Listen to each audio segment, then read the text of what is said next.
Hi, I'm Greg Moulthrop, candidate for Virginia's 87th District House of Delegates. I'd normally introduce myself by saying I'm not a politician, I'm just your average person, and I'm an economist, an entrepreneur, and a parent.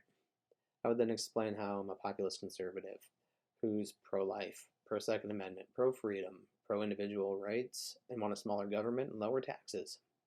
Today, however, I'm going to go in a completely different direction. Given the disastrous state of this presidential administration and all the mess that is of Congress, and all the people I hear voicing regret for voting for Biden, I've been thinking long and hard about how we got here. The only way I've been able to figure out how we arrived at this state of politics lies within our two-party system. Republicans have been fighting Democrats, and Democrats have been fighting Republicans, when Republicans and Democrats should be actually working together to fight the real issue, which is a government that is so large and powerful that we start losing our rights and freedoms.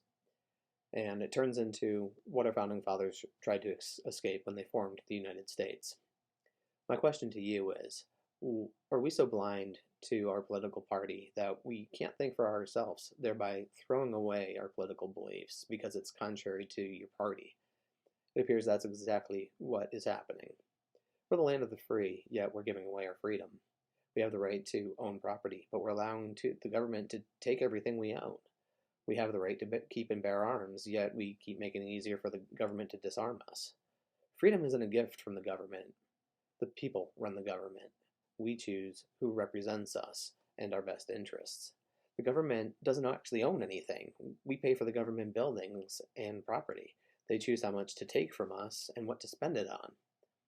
We have a border crisis because our elected officials chose to take our property, which includes our money, and give it to illegal immigrants so they can go to college for free, have free health care, and a livable wage. Loudoun County Public Schools chose to restrict parents' choices on how to raise our children. And go ahead and read the meeting minutes and see for yourself.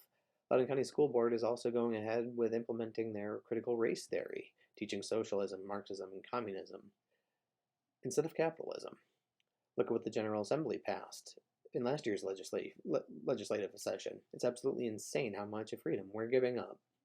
Democrats have gone as far to expand the rights of felons, made assaulting a police officer a misdemeanor instead of a felony, making law-abiding citizens less safe.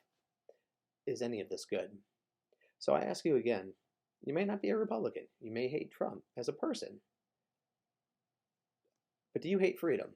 Do you hate raising your child your way? Do you hate the government taking your property to give it to someone else? Do you hate having the right to protect yourself and family? Do you hate felons being treated better by the government than they treat you, the law-abiding citizen? Then why do you keep voting Democrats into power? They're getting so much wrong and standing in direct to your personal beliefs. We have an election coming up, this election cycle. I ask everyone to think about what your party is good at and bad at, and what the other party does better than anyone else. If you can't identify something that your party does bad and what the other party does well, it's a sign that you're hanging your cross on the party and not your personal beliefs. And you might want to be aware of that when you cast your vote. You're putting too much blind trust and faith that your party is going to vote the right way, make the right choices, and you risk everyone's freedom.